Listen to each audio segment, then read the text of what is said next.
are these people?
All right. Good afternoon. Good evening, actually. I'm Angel Rivera, and since you're watching this show, you have. You have chosen wisely. That's right. You've chosen wisely. Hold on. There you go. I forgot. Hold on. I was just about to say. Uh, hold on. That's weird. You still can't see me. Give me a second. Must be my webcam. I think you got about 3 minutes. Shoot. All right. So we have a bit of a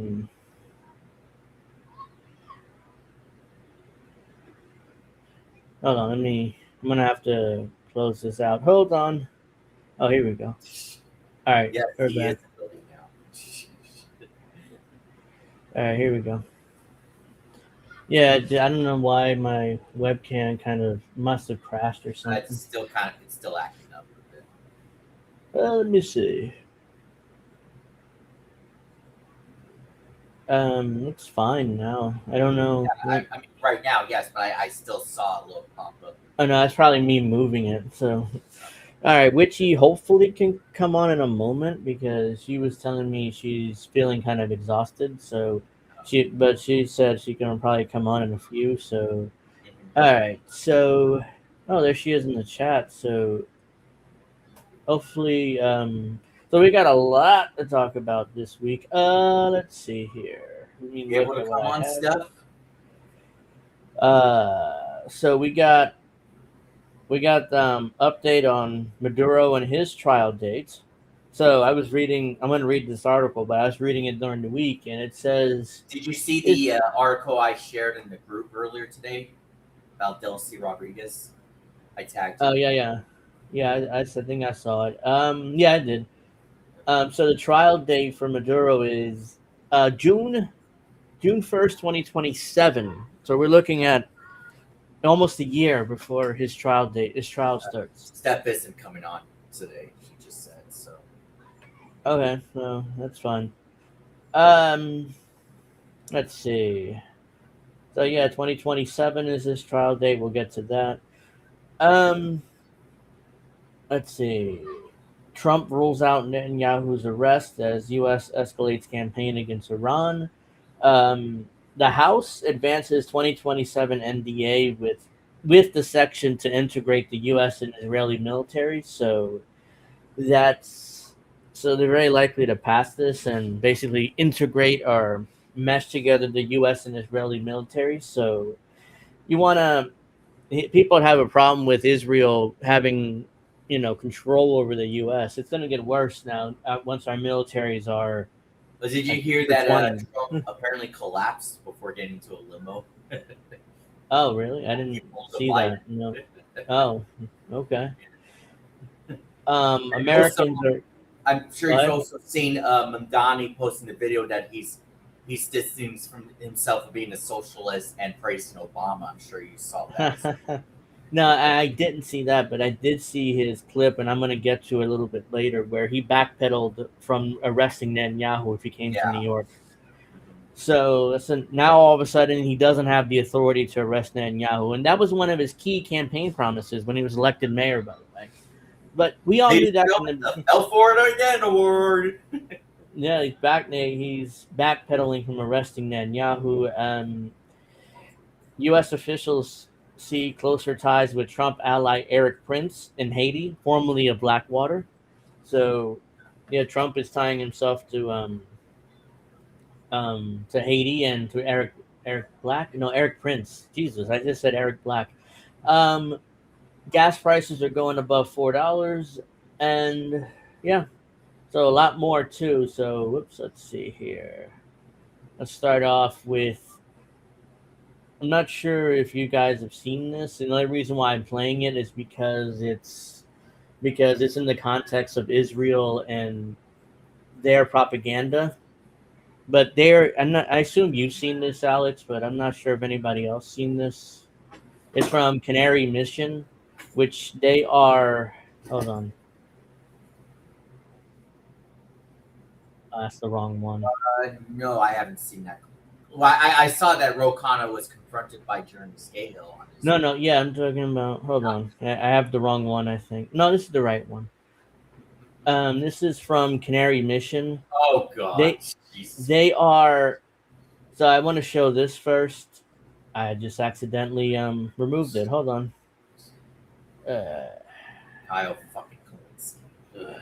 So this is the organization that put out that clip, and so they're using Kyle Kalinske extreme rhetoric in order to connect him to DSA and basically say DSA is just as crazy and insane as Kyle is. So they're trying to smear DSA, even though I don't like DSA either, so I really don't care. But I just found it interesting that they are using Kyle to smear DSA basically and connecting him. Look at how crazy this dude is. So all DSA is crazy like he is. So this is it. Canary Mission documents individuals and organizations that promote hatred of the USA, Israel, and Jews on North American campuses and beyond. Canary Mission investigates hatred across the entire political spectrum, including the far right, far left, and anti-Israel activists. Canary Mission. No, Cord, he did not marry Steph. He married a witch and has blonde hair. Let's see. Canary Mission is motivated by a desire to combat the rise of anti-Semitism on college campuses. So, in other words, if you protest Israel's what they're doing to the Palestinians, you're anti-Semitic. Which is what AOC does a lot. Yeah. We pursue our mission by presenting the words and deeds of individuals and organizations that engage in quote-unquote anti-Semitism, racism, and bigotry on the far right, far left, and among the array of organizations that comprise the anti-Semitic boycott, divestment, and sanctions movement. So they're against BDS, obviously, because they don't. Yeah, they're canceled immediately. Goodbye. Yeah. So they go. Canary Mission gathers content from publicly available sources. Initially, we collect and validate materials submitted privately through our website. We aggregate this information into a concise, easily searchable format, providing free access to the general public. So I wonder who funds them. I couldn't really find anything on who funds them, but I'm going to assume it's APAC, or at least I'm speculating that APAC does finance this. APAC, but it could be like, what is it, J Street? Is that the name? J Street, the Anti-Defamation League. I mean, there's many of these organizations that could be funding this, but donate, support our mission to help us fight anti-Semitism. My ass. So let's see. So let's go back to this. So this is the actual ad they put out, which includes Kyle here. So they're desperately trying to connect Kyle to the DSA. So the U.S. So, of course, let's watch this. This is Kyle Kalinske, far left podcaster. So, the issue that I have with this is Kyle's over the top and ridiculous rhetoric on Israel. Mm-hmm. He claims that they are just like the Nazis and they're doing concentration camps, even though they're. No. I mean, let me watch this. I forget exactly what he says, but it's just. Like it's so over the top and ridiculous that these organizations are using him in order to smear, other not only politicians but the college campus students and the protesters in Palestine against what Israel is doing to Palestine. Yeah. So it's only 90 seconds. So The U.S. government and the Israeli government, they're in the midst of creating the Fourth Reich. that's what I'm talking about. The Fourth Reich, really? So that's totally made up. Like it's just insane when he says stuff like that. So now they're going to connect all the DSA politicians to Kyle here. A stream full of hatred of America and terror support recently took place. And it is absolutely accurate to compare these people to Mussolini, to Adolf Hitler. Oh, really? So look, don't get me wrong. Netanyahu's a piece of shit and a scumbag and a motherfucker. But comparing him to Hitler and Mussolini, like he does understand that Hitler did I would the genocide. I would compare Netanyahu to Hitler. I think that's fair. But Netanyahu doesn't take Palestinians and put them in gas chambers. But he's still killing them. Well, yeah, we're arguing semantics, but yeah, I mean, pretty much. But he is doing the same thing. But at the same time, the rhetoric is still like.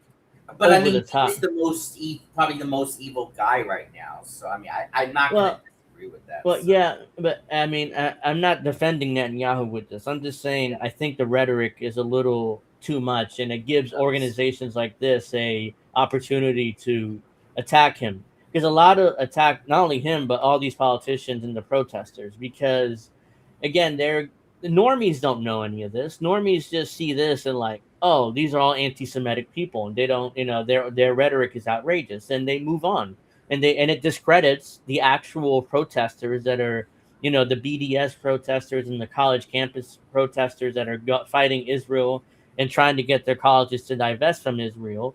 And now, a lot of normies are going to think that they are anti-Semitic, and they'll just dismiss not only crazy ass Kyle, but the entire anti-Israel left. So. Yeah.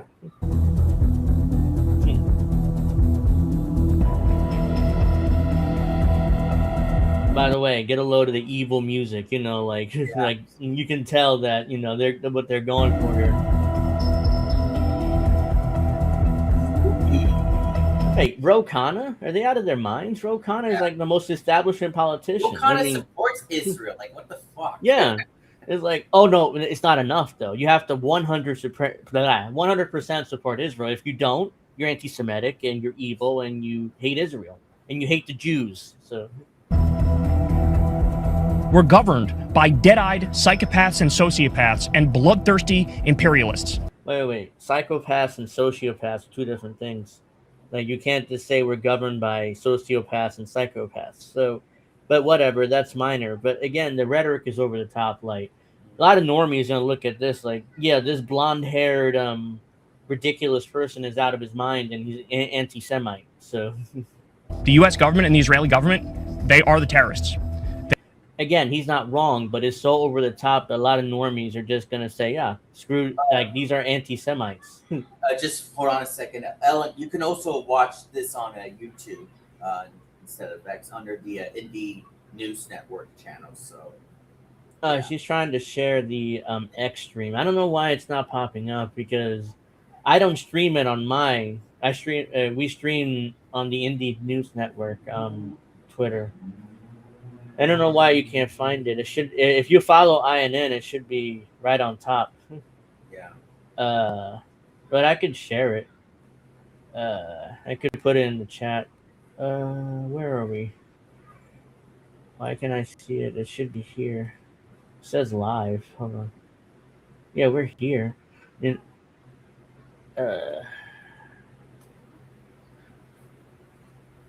Yeah, we're here, but I don't know why, it's not popping up. It's like we're being kind of, what's what I'm looking for? Delisted because I don't even see it here on our X. Let's see. Let me go back to this. They are the terrorists. They are doing terrorism. If Iran's off the table as a regional power, that means Hezbollah can't be funded, Hamas can't be funded, the Houthis can't be funded.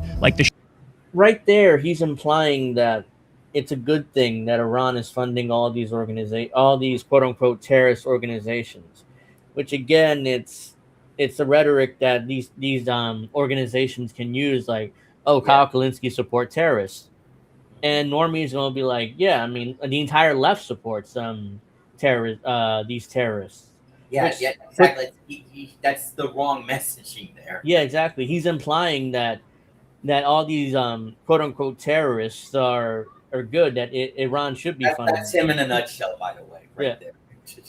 It's out. He's kind of out of his mind here. Shia crescent falls, and then you have nothing but regional domination for Israel. There's a reason why I call Israel and the U.S. the axis of Epstein. Okay, there's a reason why. Again, nobody's gonna understand what that means.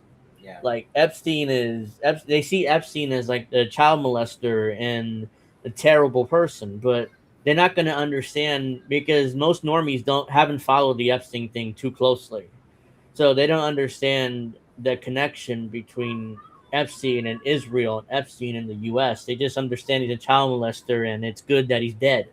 That's what they're going to understand. So this axis of Epstein thing is not going to land at all. So I've said repeatedly that they're in the midst of creating the Fourth Reich, because that's again, the Fourth Reich is like, what the fuck? He's out of his mind. Sincerely is what they're doing. These are genuinely repulsive, disgusting, wretched, depraved human beings. And it is absolutely accurate to compare these people to the worst criminals in history, to Mussolini, to Adolf Hitler. DSA spreads hatred of America and advocates for its enemies. So again, right there, DSA doesn't do any of that. Kyle did that. But they're hold trying. on a second. 1001 Streets. No, Kyle Kalinske is a fucking sellout. He used to be good a long time ago, but now he's turned into a fucking liberal. Who's, he's a Democrat. No, he he's says both insane Democrats liberal. and Kamala Harris would have been much, much better than Trump. That's not true. It's a sellout. He's an insane liberal. I mean, that's why they're using this Canary Mission organization is using him in order to smear DSA. DSA doesn't do any of this, by the way. They're just they're a wing of the Democratic Party, and they're just there. I mean, they don't advocate for anything that is outrageous. I mean, they are allegedly or in theory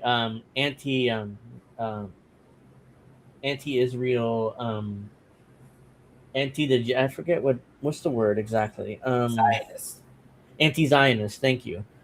I forgot Zionist. Like, they're in theory anti-Zionist, but I guarantee you, if any of these DSA members get elected, AOC is going to come up to them and say, "Well, you can't be anti-Zionist in Washington." By the way, there's a clip going around that someone was telling her that Democrats really support her or whatever. They said, she's like, "Thank you, I'm really grateful for that." And it was showed by the RT channel. I don't know if you saw that.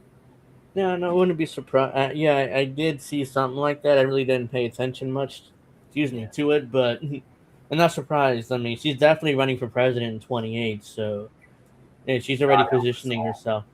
She's positioning herself by going to Iowa, New Hampshire, and Nevada, all these states, the first 4 states in the primary cycle. So usually you don't do that unless you're going to run for president. So let's see. And they are only getting more extreme. No, Kyle's getting more extreme, not the DSA. They're just an offensive, boring, champagne socialists. Like, they're not really that inoffensive. There it is, Canary Mission. Yep. So Kyle, of course, was cringe here, and he's like, "Damn, I was spitting holy fuck." Like, this is so cringe. He's like, that's something. Dog, like he's some kind of dude, man. Like he's a black man from the 1990s. Black people don't even use dog anymore. Yeah. Like, that was like 1990s. Like, he's like he's hit his midlife crisis, and he's not even 40.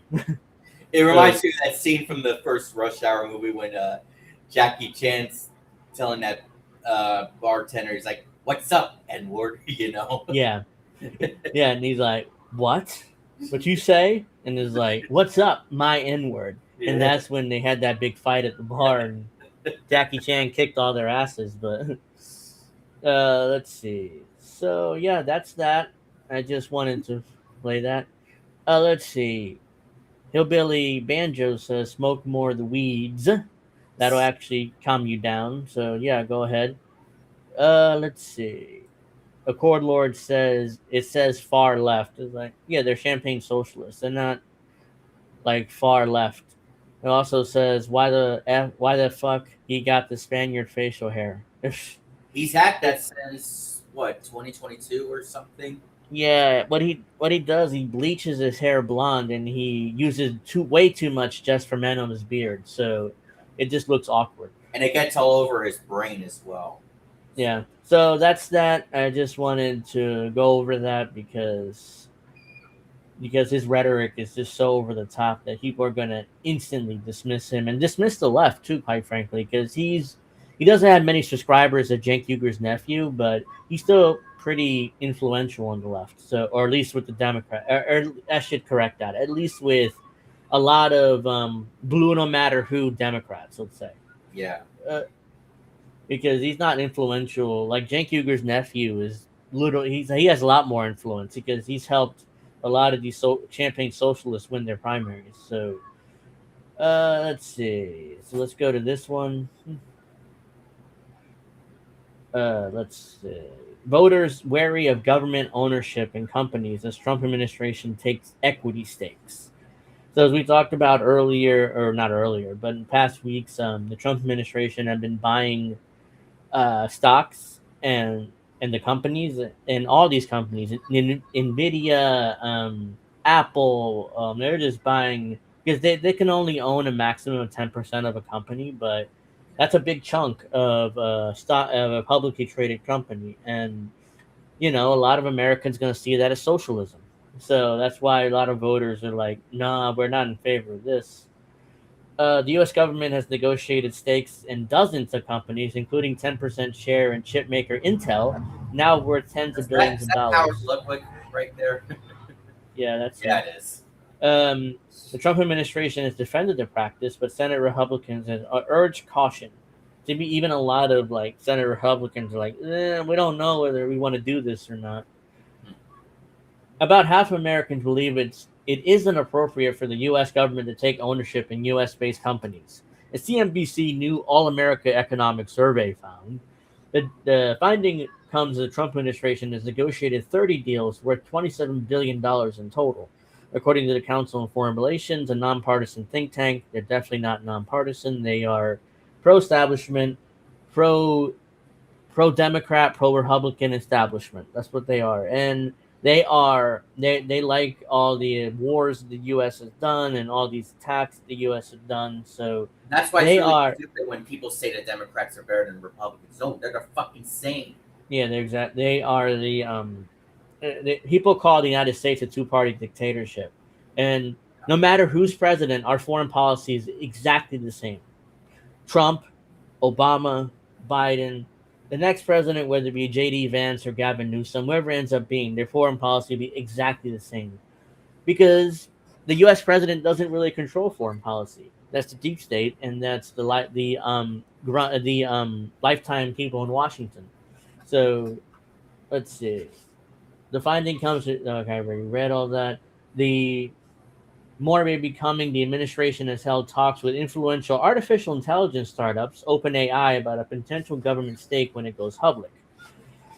The poll results show only 19% of voters say it's appropriate for the federal government to own a portion of U.S.-based companies, while 49% says it isn't. Almost a third of the voters, 32%, were undecided, however, suggesting there's room for persuasion as the administration moves forward with its plans.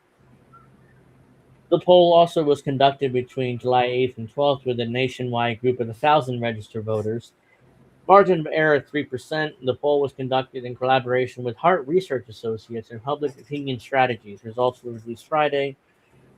Some U.S. ownership stakes have been opportunistic, while others have been a part of a broader economic strategy. The largest came in August, when the U.S. government took 10% ownership of chipmaker Intel. The U.S. government has agreed to provide $8.9 billion in grants to Intel under legislation passed under the Biden administration, which would be the CHIPS Act, I would assume. They're using money from that in order to buy this 10% ownership in Intel. The Trump administration decided it wanted equity in exchange. saying that it would allow the taxpayers to share in any potential upside. Yeah, that's total bullshit. We're not seeing a dime of any of these stocks that the U.S. government's buying. If we were, then like I said weeks ago, I'd be in favor of it. But we're not. So just to make that clear, we're not seeing a dime of any dividends from any of the stock that the U.S. government's buying. The initial 8.9 billion U.S. stake in Intel has grown 372% since then. It's worth $42 billion as of Thursday's close. So that $8.9 billion investment is now worth $42 billion as of Thursday. So the U.S. government made bank off this investment. Commerce Secretary Howard Lutnick discussed the Intel stake with Senate Republicans at a policy lunch last week. "Quote unquote, we have to be careful about that," Senator John Hoeven of North Dakota said following the meeting. "I understand that he sees value there for the taxpayer and all that. I just want to be cautious in this area." Senator John Husted of Ohio, a Republican, also said he was concerned about the trend of U.S. government taking equity stakes. "I understand that sometimes it makes sense from a national security standpoint, from a taxpayer standpoint, but," he added, "it shouldn't be permanent." Oh, it's going to be permanent. Trust me. If they're making bank like that, the U.S. government is going to continue investing in these companies and then giving them grants, and then the stock market's going to like that, so the stock's going to go up, and all of a sudden it goes from being worth $8 billion to $42 billion. So the U.S. government's doing insider trading, and it's perfectly legal. Even though if I do insider trading, there's going to be prison time. Other government stakes have come through a coordinated effort by the federal government to make sure the U.S. has secure access to resources and technologies it needs for national defense. The Pentagon has backed a company called MP Materials that mines rare earth within the U.S. China in recent years has consolidated control over rare earth mining, giving a chokehold in critical components required to build advanced fighter jets, drones, and other technologies. Critics of the U.S. government, excuse me, U.S. government's involvement in private companies contend that while the government's favor may temporarily make firms more appealing to shareholders, in the long run, companies heavily managed by the government are less competitive. The U.S. steel industry is often cited as a critical example. It's been heavily protected through tariffs and other government measures over the years. In 2025, U.S. Steel was taken private by a Japanese firm. The U.S. government is also given a so-called golden share that allows it to veto certain business decisions. The U.S. campaign to use financial heft to support companies involved in national security has attracted attention from private investors, some who have ties with the president. ProPublica reported in May that the White House urged the Pentagon to support defense startup Vulcan Elements, a company that has received investment from a firm linked to Donald Trump Jr., the president's eldest son. The Pentagon has privately held Vulcan's $620 million loan. A White House official described the ProPublica report on the administration's involvement in Vulcan as fake news on steroids. A spokesperson of Donald Trump Jr. said he wasn't personally involved in the deal and doesn't discuss his investment with federal government officials. Democrats are more likely to worry about U.S. government stakes than Republicans. The CNBC poll found 66% of Democrats, nearly dropped my drink, 66% of Democrats found it not appropriate for the U.S. to take equity stakes in American companies, while only 34% of Republicans agreed. Trust me, well, if it was a Democratic president, they would agree with that. Yeah, trust me, if Gavin Newsom did it, they'd be completely supportive of it. 99% of Democrats are in favor of it. Even among President Trump's most ardent supporters, skepticism is high, the poll found. Self-identified MAGA Republicans split evenly between 31% who said such ownership is appropriate and 31% who said it's not appropriate. Another 38% said it had no opinion on the matter. The poll results showed a shift from October 2025 All-American Economic Survey when 56% of voters said it was not appropriate for the U.S. government to own a portion of private companies. At the time, 30% of voters said such ownership was appropriate, while 31% had no opinion. So, there you go. Most Americans are against it. That's not going to stop the administration from continuing this policy because they're making bank off of it. Hillbilly Banjo said, "See, Angel gets it. This guy gets it. Thank you." Hillbilly Banjo also says Kyle Klaklinski is una mariposa blanda. So he's like a sunflower basically, and he's like yellow. Let's see. Let's go to this. U.S. gasoline prices climbed back up above $4 a gallon on average. Let me hold on a second. The national average price of gasoline in the United States topped $4 per gallon once again on Monday, following crude oil price rally of the past week amid renewed hostilities in the Middle East and the fresh de facto closure of the Strait of Hormuz again. As of January 20th, the national average price for a gallon of regular gasoline in the United States was $4.30, according to AAA data. Prices are now up from $3.87 per gallon on Monday, following a week of re-escalation in the Middle East with Iranian attacks on vessels in the Strait of Hormuz. 9 consecutive nights of U.S. strikes against Iran and Iranian missiles targeting U.S. bases and military assets in America's regional allies, including Kuwait, Jordan, and Bahrain. At this time last year, the average gasoline in the United States was $3.14. But the war in Iran has spiked fuel prices globally, including the United States. After a brief respite in late June, the Strait of Hormuz was tentatively opened to traffic, and millions of barrels of crude managed to exit the Persian Gulf en route to buyers. Oil and fuel prices started to rise again in the Middle East. In the middle of July, as the choke point was closed again, and the markets returned to price and the war premium. Last week, oil prices jumped 16% as the biggest component in gasoline price formulation. The jump in crude prices was expected to translate into a hike in U.S. gasoline prices. Now, let's see. On Sunday, Dahan noted that gas prices declined for the 8 straight weeks after surging to $4.57 per gallon, which declined in the last week, and tomorrow we'll see the second straight week of increases. The average price of gasoline will soon reach $4, while diesel, again, has risen above $5 a gallon. So that means if gas prices go up, that means that food prices will go up. That means prices for everything will go up because trucks need gasoline, in particular fuel or diesel, excuse me.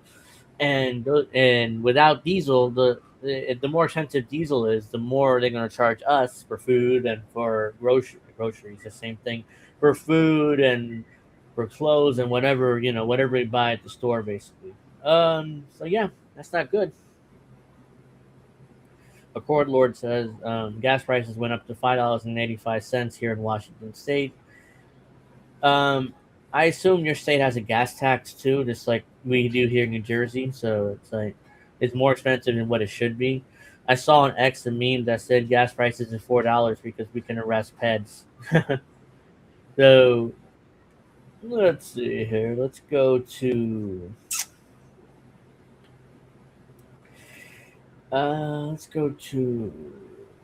this one.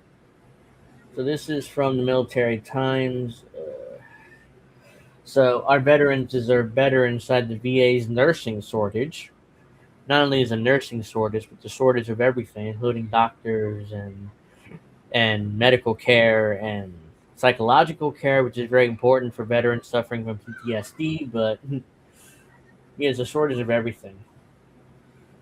So this story was updated with a comment from the Department of Veteran Affairs. So the line at Wendy's drive-thru barely moved as Haley Richards sat behind the wheel during her lunch break, staring into a rear-view mirror beneath a pair of dark sunglasses. The driver behind her pulled close enough where she found herself wondering whether they could tell she was crying. In a few minutes, she would wipe away her tears and drive back to the Department of Veteran Affairs hospital, where she worked as a nurse and finished caring for veterans. At the time, she couldn't explain why an ordinary Tuesday afternoon became the moment for everything surfaced. Looking back, she said, she doesn't think it was all about that day at all. She became a nurse because she wanted to care for veterans. She loved listening to stories about their coffee mugs that nobody dared to wash because the years of coffee seasoned just right. Albert, a Vietnam War veteran, actually got her to drink from his mug one morning after repeatedly assuring her the taste was like no other. She listened to their sea stories, anecdotes about deployments, friendships, losses that still lingered decades after the uniform came off. More recently, the moments that stick in her memory look different. She thinks about the veteran who apologized for asking again for pain medication that hadn't arrived long after it should have. The patient left staring at the ceiling while a cog light continued to flash. The conversation had ended before she wanted it because another veteran couldn't wait any longer. None of these moments would make a report taken together. They have changed what feels like care to veterans inside the VA. The VA is woefully underfunded, has always been underfunded, and is purposely underfunded. So, yeah, because unfortunately, no one cares about veterans. Not only in Washington, but unfortunately, most normies don't really even think about veterans. And we all send them to war to fight our wars for what? For what? For many of the 9 million veterans enrolled in VA healthcare, those moments are largely invisible. Patients may notice delayed medication, longer wait for help, or a hurried bedside conversation. What they don't see are all the decisions nurses say happen behind the scenes when there isn't enough time to do everything they believe their patients' needs. Richard's experience is unfolding against a backdrop of persistent staffing challenges across the Veterans Health Administration. In fiscal year 2025, the VA's Office Inspector General found that all 139 VA medical centers reported at least one severe occupational staffing shortage. Nearly 4 in 5 facilities identified nurses among the shortages, and facilities collectively reported 4,434 severe occupational staffing shortages across clinical and non clinical operations, a 50% increase from the previous year. The report does not measure nursing vacancy rates. Instead, it identifies occupations at the VA medical centers designated as severe shortages under federal recruitment and retention criteria. Unlike vacancy reports, which estimates open positions, the Inspector General review reflects occupations facilities identified as difficult to recruit or retrain. The Inspector General review measures where facilities say staffing shortages are severe enough to interfere with their mission. VA Press Secretary Quinn Slavin said the Inspector General's report is subjective, identified occupations that facilities feel are difficult to recruit and retrain, rather than measuring department-wide nurse vacancy rates. The report is not a reliable indicator of staffing shortages, arguing that the nursing shortages are in line with historical averages. Why are there any nursing shortages to begin with? I don't know. But Witchy said they don't care about our vets. They don't care when it's our kids that go off to be deleted. Yeah, like I said, the U.S. government sends these people, these young kids, to war to fight their wars of for profit and for global domination, which is what it is. The U.S. has military bases in nearly every country in the world, so those have to be staffed. Those troops have to be fed. They have to have weapons. They have to have maintenance of the buildings, maintenance of the planes, maintenance of the tanks. So it costs hundreds of billions of dollars to do that, and there's no money for anything else. Our military discretionary spending is like 60%. So most of our budget is in the military. So it's not, and there's barely slivers for the VA, for social services, for health, for Medicaid, for Medicare. There's barely anything. Medicare, would be fair, is funded by our tax dollars. So that doesn't really, it's not really the government, but still, I mean, there's barely any money for Medicaid, let's say. Let's see. For decades, nursing ethics has studied the consequences of caring for patients when clinicians believe they know it's appropriate course of action, but lack the time, staffing, or resources to carry it out. Yeah, it's a disaster, and this article is really long, so I'm not going to read the whole thing, but I'm going to put it in the chat if you guys want to read it on your own time. I definitely recommend it. So yeah, like Richie said, we've said on the show before, they don't care. The United States government doesn't care. Unfortunately, a lot of normies really don't pay attention to this. VA has been critically underfunded for decades, and nothing's really changed, and nothing really won't change. Let's see. You know what? Let's go to. Hold on. Let's get rid of that. Let's go here. Where are we?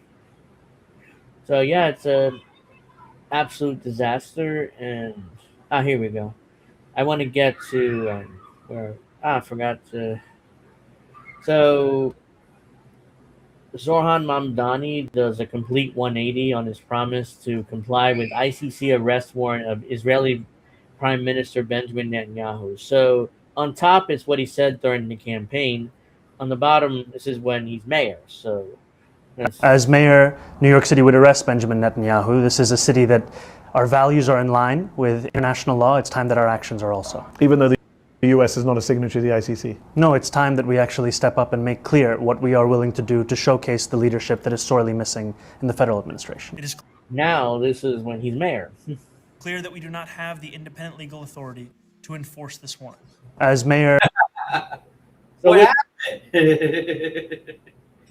yeah, so frankly, I've said it from the beginning that the city of New York doesn't have the authority to arrest Netanyahu. But again, that's his campaign promise, so you got to take him at his word. And of course, he backpedaled from his campaign promise as soon as he became mayor. By the way, Jessica Tisch is a Zionist. She's the head of the NYPD still. Yeah. Even if fucking he would have ordered the NYPD to arrest Netanyahu, that wasn't going to happen because Jessica Tisch is never going to follow through on that order. So it was a ridiculous campaign promise to begin with, and now as mayor, he's backpedaled, and now his supporters aren't going to be happy with him because hey, what happened? You promised to arrest Netanyahu, you're not going to do it. You're like a Word again, a word. yeah, you got tricked again, morons. Let's see. So let's get to this. The reason why I want to do this because let's go to Trump rules out Netanyahu's arrest as the U.S. escalates campaign against the International Criminal Court. The U.S., by the way, is not a signatory to the ICC, so that means that the United States does not have to follow what the ICC says. And even if they were a signatory, I don't care. Like, what? You think they're going to arrest Netanyahu and send them to The Hague? That's not going to happen. Because then that would mean every U.S. president that is still alive would be arrested for war crimes and have to be sent to The Hague. So that's not going to happen. Let's see. Israeli Prime Minister Benjamin Netanyahu would not be arrested on U.S. soil, President Donald Trump declared on Monday, an assurance that underscored a widening gap between international criminal law on paper and its enforcement in practice, as Washington escalates its campaign against the court seeking his arrest. Quote unquote, Benjamin Netanyahu will not be arrested in any way, shape, or form while in the United States of America, Trump wrote on social media, adding that Netanyahu is fighting Iran and that the only ones that should be arrested are Iran's leaders. The statement followed remarks by New York City Mayor Zohran Mamdani, who said in an interview published Saturday that the city's law department was considering its options ahead of September, when Netanyahu typically travels to New York for the UN General Assembly high-level gatherings. By the way, he backpedaled from that, as we just saw. This article was written before that. So, I believe Prime Minister Netanyahu belongs in The Hague. He's a war criminal who's been charged by the International Criminal Court. And what you will find is that is an opinion that is held by many purely because of what his actions have wrought over these last many years. He said in an interview with the New York Times magazine. He's backpedaled from this, by the way. He will not order Netanyahu's arrest. Mamdani took office in January. He campaigned on the pledge to have police arrest Netanyahu if he entered the city. Yeah, he did, and now he's backpedaled. So it's another campaign promise he's broken, by the way. So, but the left-wing commentators who promote him all the time will not talk about this because it's it makes them look bad too. The International Criminal Court issued arrest warrants in November 2024 for Netanyahu and his then Defense Minister Yoav Gallant over alleged war crimes and crimes against humanity during the Gaza War. Israel rejects the court's jurisdiction and denies committing war crimes. On Sunday, the Prime Minister's office called the warrant bogus and the court a kangaroo court. ICC member states have a duty to arrest and surrender suspects to the court. But despite his key role in shaping the court, the U.S. is not a member state. Then President Bill Clinton signed the court's founding document, the Rome Statute, in the final days of his term in 2000, but he never submitted it to the Senate. In 2002, as the treaty took effect and the court opened, President George W. Bush administration notified the UN that the U.S. did not intend to become a party. A step by the White House contended released Washington from any residual duty to honor the agreement that it had signed. Congress that year passed the American Service Members Protection Act, barring most U.S. cooperation with the court.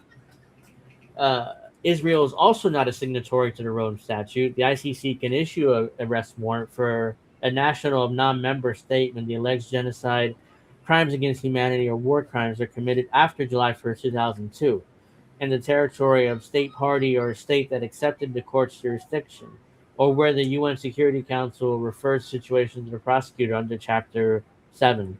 Netanyahu's arrest warrant conduct occurring in Palestinian territory rather than Israel's membership. In effect, Trump's declaration restates a long-standing U.S. policy but lands amid a broader assault on the court's authority, giving old policy new force. The U.S. presence in the UN presence in the city gives New York no additional authority. In 1947, headquarters agreement requires U.S. authorities not to impede delegates' travel to the UN and bars local officials from entering the grounds on official business without the Secretary General's consent. And on top of that, even if Manmani wanted to arrest Netanyahu, he couldn't really do it because of the 1947 agreement that basically says that the NYPD cannot enter the grounds without permission from the Secretary General, which is not going to happen.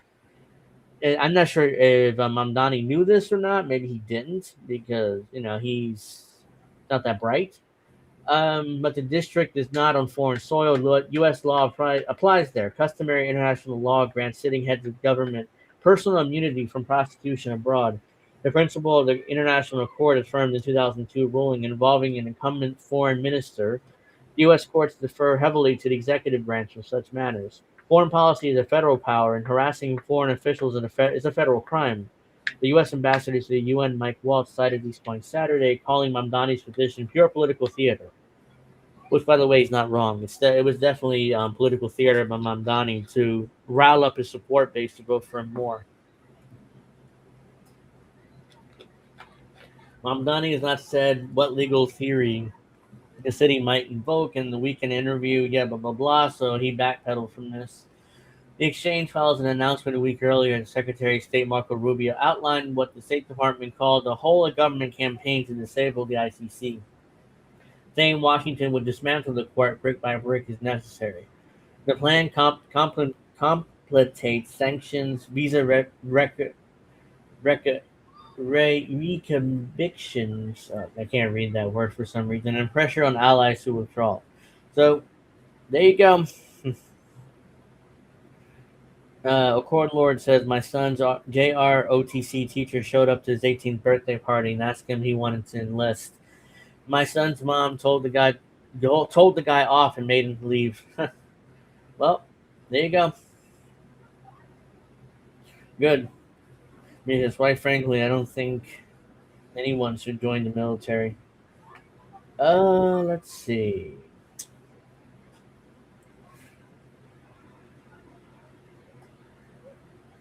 So, whoops. There we go. The U.S. judge sets 2027 trial date for Venezuela's Maduro and his wife. Venezuela's former president Nicolas Maduro pleads not guilty to drug charges. His lawyer plans to challenge the legality of his U.S. military operation. The United States judge has set the trial date for former Venezuelan President Nicolas Maduro and his wife Celia Flores, both abducted from the South American country during the U.S. military attack in January 2026. Judge Alvin Hellerstein set a trial date for Wednesday, June 1st, 2020, or on Wednesday for June 1st, 2027. Both Maduro and Flores had pleaded not guilty to drug trafficking charges while denying the basic legitimacy of the trial.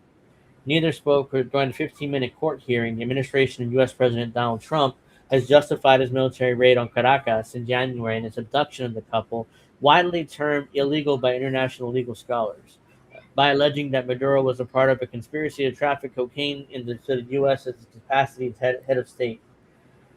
Maduro says, I'm not guilty. I'm a decent man, the constitutional president of my country. Maduro said in his arraignment in January. Maduro's lawyer, Barry Pollock, said that he suspects to challenge the legality of the military raid to capture Maduro and bring him to the U.S. for trial. He stated on Wednesday that he would first challenge the case on grounds of sovereign immunity, which, if successful, will mean that Maduro will no longer has to litigate the case, which means he'll be allowed to go back to Venezuela and continue being president, I would assume. Neither Maduro or Flores have asked to be released has asked to be released from jail, and Judge Hellerstein's set next year's trial date at the request of attorneys from both sides. Maduro faces 4 counts of including quote-unquote narco-terrorism, conspiracy and cocaine importation conspiracy. It could face life in prison if convicted. The Trump administration has often used concerns about drug trafficking to assert its influence in countries across Latin America. The Trump administration has called the attack on Venezuela, which Venezuelan authorities say killed 83 people, a quote-unquote surgical law enforcement operation. Yeah, but the military doesn't do law enforcement. They do war and killing and stuff. So it's not a law enforcement operation. It was a military operation. And it was an act of war, quite frankly, because you can't just kidnap a head of state and not claim it was an act of war in a criminal case first put forward 6 years ago. The Venezuelan presidency has been filmed by interim President Delcy Rodriguez, who has aligned the country more closely with U.S. interests, which is what it's all about. And they knew that she would do that. Let's see. Speaking of Delcy Rodriguez, you can go to that article that I shared in the group earlier today. No, I should. Let's see.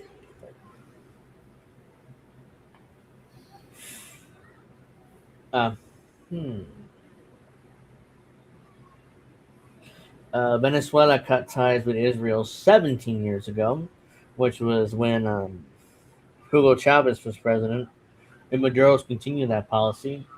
This is the new puppet president we installed in Venezuela meeting with the IDF this week. I wonder if this is why we kidnapped Maduro. So yeah, I think it's pretty obvious. Yeah, I mean, Trump wasn't the only one. She was definitely in on it too. Yeah, at this point, her meeting with the IDF and changing Maduro and Hugo Chavez's policy tells me everything I need to know. And on top of that, she's the interim president. Does he really have authority to be meeting with the IDF and changing policy? That'd be an interesting question for Venezuelan legal scholars. But there you go. There's the IDF. There is the Zionist Jews meeting with her. Let's see. I wish I would have found an article and see whether she talked about how great the IDF was or is. Let's see. So let's go back to this. That finished reading this? Oh, yeah, I did. Yeah, so it looks like Maduro's trial is next year. Let's see. So, where is it? What's next? Here we go. One of our main stories this week. House rule advances 2027 NDAA, or National Defense Authorization Act, with section to integrate U.S. and Israeli militaries. A final vote on the House version of the NDAA will take place on Wednesday. Wait a minute, this is kind of old, so let me see whether it actually... I assume that it passed, but I'm not sure whether it actually passed. In the second paragraph. Oh, right. The House on Tuesday approved the procedural vote to advance the $1.15 trillion 2027 National Defense Authorization Act, which includes a section to further integrate the U.S. and Israeli militaries. A plan that Israeli Prime Minister Benjamin Netanyahu has said was his idea. In other words, Netanyahu is setting U.S. policy. So, not surprised by that, by the way. No. The rule allowed floor debate and a vote on NDAA and several pieces of legislation passed in the 214-11 votes. And a final vote on the House version of NDAA is expected to take place on Wednesday. The procedural step came after the House Rules Committee denied a vote on an amendment introduced by Representative Thomas Massie, outgoing Representative Thomas Massie, by the way, since he lost his primary, that strips Section 219, the Israeli integration plan, from the bill. Unfortunately, the rule passed, and now we have no debate or vote was allowed on Section 219, integration of the U.S. military technology and supply chains with Israel. Massie wrote on X. The NDAA will receive the recorded vote tomorrow with Section 219 in it. I'll vote no. Representative Ro Khanna of Democrat of California, who supported Massie's effort, said that he will now fight to strip Section 219 in the conference between the House and the Senate when the two chambers negotiate the final version of the NDAA. Thomas Massie and I have been fighting to stop the integration between our military and the Israeli military. It is shocking that even this has to be explained. It's about American sovereignty, Connor said in a brief video statement on Tuesday. Yet, yesterday, the Rules Committee found that Thomas Massey's amendment couldn't even get a vote in House of Representatives. We do not even have the chance to vote in the House to stop the U.S. and Israeli from co-producing weapons. We need to now fight to strip this amendment in the conference between the House and the Senate. The Senate version of the NDAA also includes a provision to integrate the two militaries. But the sprawling legislation was blocked by Senate Democrats last week over President Trump's war in Iran, which has not been authorized by Congress and has continued despite both chambers passing a concurrent war powers resolution directing the president to end the conflict. So, like we talked about when that passed, it's not going to work. You think Donald Trump's going to end the war just because Congress tells him to? Let's see. So, there you go. Netanyahu's idea is to integrate the U.S. and Israeli militaries, and both houses of Congress are desperate to do it. The question is whether it actually, the final version of the NDA will have that or not. I assume that it will. Let's see. Let's go to this. Let's see. Anything here? Lori says Trump is a pirate. Let's see. Prosecutor investigating U.S. boat strikes and claims the torture was murdered in Ecuador. Why am I not surprised? The guy that's investigating the United States for possible war crimes in Ecuador is dead and assassinated. I'm not surprised there. Don't do that. No, I don't want to read it in Spanish. Even I could read it. Alexandra Bravo, the prosecutor assigned to investigate U.S. strikes on 3 Ecuadorian boats and the 36 survivors' subsequent accounts of torture and kidnapping, was shot dead in the coastal city of Manta last month. According to police on June 14th, a hitman aboard a black motorcycle opened fire on Bravo as she and her sister were leaving a cafe about 11 a.m. Bravo's sister, who jumped to protect her, was also killed in the attack. Arriving at the crime scene, officers said they found 5 9mm shell casings and Bravo's injured driver, but no sign of the police detail had been assigned to protect her.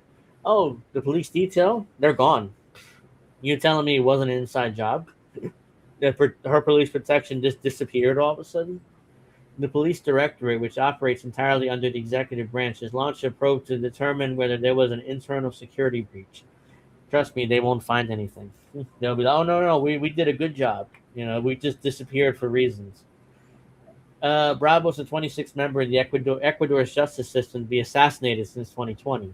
And the second individual investigating state crimes murdered that week. Besides her unusual caseload of homicide and organized crime, Bravo has been working on the Florida, Negra Francesca, and Don Maca cases, a series of drone attacks on civilian fishing ships exposed by drop site in April. 2 of the boat's crews returned home and reported being abducted, blindfolded, and starved for 8 days by American gunmen in U.S. military uniforms aboard a U.S. flag patrol ship before being abandoned in El Salvador. The UN Committee on Forced Disappearances endorsed the calls for an investigation, demanding that the U.S. provide information on the whereabouts of the 8 still missing men and any involvement in the matter by April 27th. To date, the United States is not responsible. Interrupt for a second. Golden Monarch, Angel, not Angel. Steph couldn't be on today. She's tired and her son dealing. Her son was coming home, so we'll hopefully see her next week. So, of course, the United States is not going to respond. It's like, oh, you want us to respond and give you documents? Not going to happen. Well, you think we're going to do anything? No. You can go fuck yourselves. Under Ecuador's right-wing president Daniel Noboa, Miami-born billionaire often characterized as U.S.-backed dictator. By the way, he was born in Miami. He's not even from Ecuador, but he somehow became their president. The country has become a central testing ground for Operation Southern Spear, Washington's extrajudicial bombing campaign purporting to target quote-unquote narco-terrorists, which has killed 221 people to date. There is no evidence that many of the victims, including those in Bravo's investigation, had engaged in drug trafficking. I can't make any assertion regarding it being a political assassination, but evidently when a prosecutor is killed because of the investigation they're conducting. Fernando Batistas, a renowned human rights attorney with Ecuador CDH and member of the Geneva-based World Organization Against Torture, told Dropside News. That is something we've learned from experience in Ecuador. By the way, I can claim that it's a political assassination because it's a political assassination. So if it walks like a duck, quacks like a duck, it is a duck. Source inside the Manta Police Department who knew Bravo personally told Dropside that the Ecuadorian prosecutor was under pressure from his superiors at the Attorney General's office to treat the U.S. attacks as exclusively cases of disappearance, quote unquote. The source, who asked for anonymity out of fear of retaliation, said Bravo was told to close all lines of inquiry after 36 to 44 missing men were found, despite arriving with severe injuries, including 70% vision loss and feet torn to flesh and bone, which medical experts have found consistent with their accounts of explosions and torture. A senior researcher with Human Rights Watch who interviewed Bravo as part of investigations of the three vessels similarly recalled Bravo facing quote-unquote internal challenges within the institution itself to advance the investigation. The researcher said that the prosecutor repeatedly sought cooperation from other branches responsible for the ship's rescue, including the Mansa Port Captaincy, but none responded to her request for information. During the Negra Francesca bombing, Darwin Pico Flores, an eyewitness aboard a nearby boat, told Dropside that he called the Mansa Port Captaincy to request emergency assistance. No one came. In April, as part of the first investigation into the incident, Dropside called the port seeking comment. Official hung up after learning the call was from journalists. So, yeah, it's an absolute. It's obvious that it was a political inside job and somebody wanted her dead for doing this investigation. Let's see. So let's look at look at this. There we go.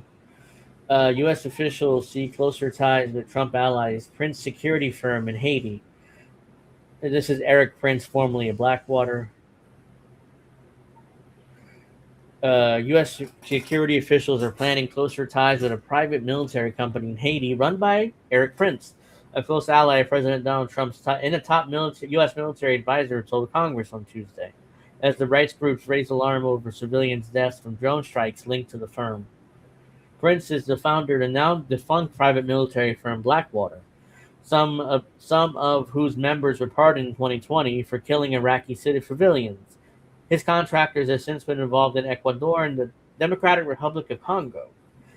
So, of course, Donald Trump pardoned those members of Blackwater who were responsible for killing Iraqi civilians. So now the administration, again, is working close with him in his new company.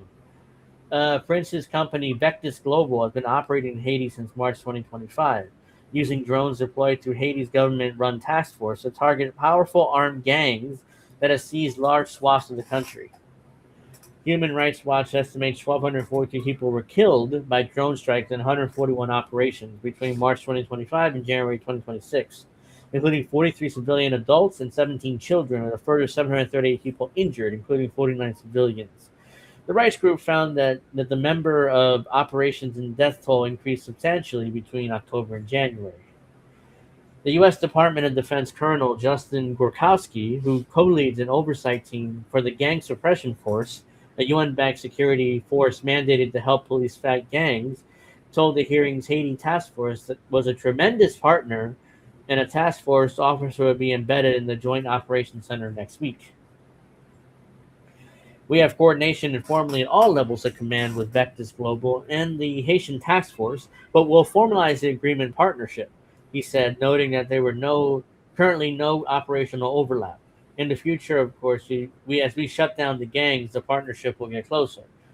By the way, Eric Prince has to be making a shit ton of money from U.S. government contracts to kill these gang members in Haiti. So, a spokesperson for the GSF said it does not conduct joint operations with the task force, and its mandate is to coordinate with all security actors to strictly ensure activities do not overlap, interfere with each other, or create unnecessary risks. The State Department added that such coordination to the Joint Operations Center was critical to help prevent civilian casualties. even though this task force accidentally killed civilians, and that accidentally killed civilians, and that the GSF force coordinates with the task force under the direction of the Haitian government. But the composition of this group is a decision for Haiti. So, yeah, so they're all just murdering each other and killing people in Haiti. Haiti is pretty much a failed state at this point. There's really no government there to speak of, and the U.S. is pretty much running that country to however they want. Yeah, I don't care about that. Get rid of that. Backing for the UBI is growing. Let's push for the most progressive version of it. Blah blah blah. Accord Lord says AOL is now AWOL. Golden Monarch talks about AOL was dead. I thought so too until I came across that article. I was like, oh wow, AOL's still around. So let's see. Universal basic income is not a panacea, and some versions are libertarian, but a good version is worth fighting for. So UBI sounds good on paper, but I think me and Witchy, we've talked about it on the show before, where UBI is pretty nefarious because basically what they're going to do, and Witchy especially subscribe to this, is that they're going to take away our jobs, give us, I don't know, $1,000, $1,500 a month, and basically force us to use it in digital currency and force us to basically agree not to go against the state and basically, or else you won't get this money. So, yeah, initially UBI on paper to me sounds good, but after Witchy said that, it kind of convinced me to it's not really the best thing. I would prefer to, have a job and not actually have to be dependent of the government for my money.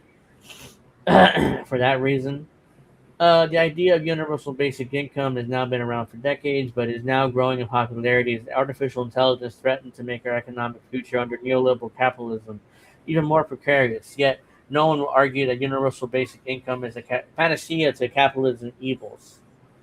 Moreover, there are different proposals implementing universal basic income. As renowned feminist and socialist economist Nancy Fulbright, the author of several books, including Making Care Work, Why Our Economy Should Put People First, blah, blah, blah. She's a professor emerita of economics and director of program on gender and care work at the Political Economy Research Institute at the University of Massachusetts Amherst.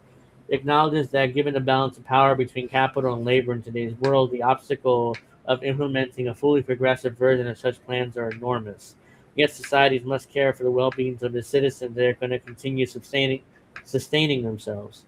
As she says, a philosophy every person for themselves philosophy is a recipe for extinction.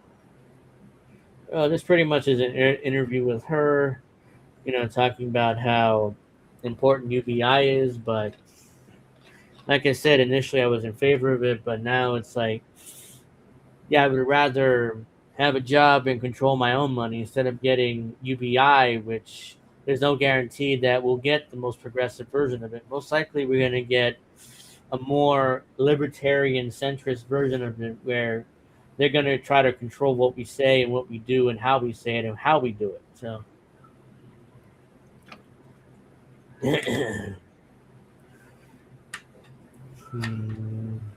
let's see here. What else do we got? Yeah, here we go. I wish Witchy was here to talk about this, but maybe I'll probably bring it up again next week. Windows 11 has a hidden tracker. Here's how to limit it. So, not surprising here. Microsoft decided to put unique tracker in every Windows computer that they have their operating system in. So even if you have a VPN, they can still track you with this what they call a global device identifier. So Peter Stokes allegedly used VPN Grok tunnels and rotating IP across Estonia, New York, and Thailand to cover his tracks during a luxury retailer breach. None of it mattered. The FBI subpoenas Microsoft telemetry and found that a single 64-bit string, G6755467234350028, that followed is my Windows install everywhere. According to PC Mag's reporting, the DOJ's complaint, that identifier is called Global Device Identifier. It exists on his machine the same as it exists on your machine. Most of Windows' 1.6 billion users have never heard of it before court documents named it, raising fresh concerns about secretly tracking users at the OS level. By the way, we talked about this in the show before, where states are trying to mandate laws that they're to basically track people at the OS level, which makes it very difficult to remove that tracking, but it's not impossible. I mean, if you're a computer person, you know how to remove that, especially at the Linux level when you have Linux operating system. What is GDID actually does and why there's no off switch. The DOJ complaints describe GDID as a persistent device-level identifier designed to uniquely identify installation of Windows operating system on a device. It survives OS updates or resets on a full reinstall, and sign back to the same Microsoft account, though the activation record plus OneDrive sync can reasonably relink you, according to private community analysis by Privacy Guides. Disabling GDID is not an option. The activation scripting community Masgrave concluded that removing it breaks Windows activation and UWP apps entirely. Before this case surfaced publicly, Microsoft documented GDID in exactly one obscure Azure monitor schema reference, not in every consumer-facing privacy material. So Microsoft talked about it once in an obscure Azure monitor, which basically only computer geeks read, and not in any normie consumer privacy material. There's no toggle, not even a buried one. You can't remove the fingerprint, but you can reduce what gets tied to it. Use a local account. Skip the Microsoft account login during setup. Signing into an MSA enriches the identity graph, connecting GDID to OneDrive, Outlook, Xbox, and more. Minimize diagnostic telemetry. Go to Settings, Privacy, Security, Diagnostics, and Feedback, and set data collection to a minimum and disable send optional diagnostic data. I've done that long before this. Cut activity history and swap your browser. Turn off activity history under privacy and security. Phone linking, cloud, clipboard stop working. But cross-device timeline logging drops with them. For sensitive browsing, skip Edge. Community analysis suggests that it feeds URL level data to Microsoft logs linked to GDID. Firefox or hardened Chromium build with no MSA login works better here. Also, Brave works well with that too. Reinstall carefully. A clean reinstall generates a new GDID, but only creates real separation if you avoid relinking the same Microsoft account on the same hardware. If you run into computer problems during this process, a dedicated troubleshooting resource can help. The VPN problem nobody told you about. Relying on VPN for privacy on Windows is like wearing a mask in a store that already scanned your fingerprint at the door. Yeah, unfortunately, VPNs are not really going to work with this. So VPNs hide your ID from destination sites. They do nothing to stop Microsoft from logging GDID plus IP plus URL combination at the OS level. In the Stokes case, the same GDID appeared accessing his Apple, Facebook, and Snapchat accounts across multiple countries, correlating with his travel photos he posted publicly. By the way, that's pretty stupid of you to post photos of where exactly you are, especially if you're committing crimes or allegedly committing crimes.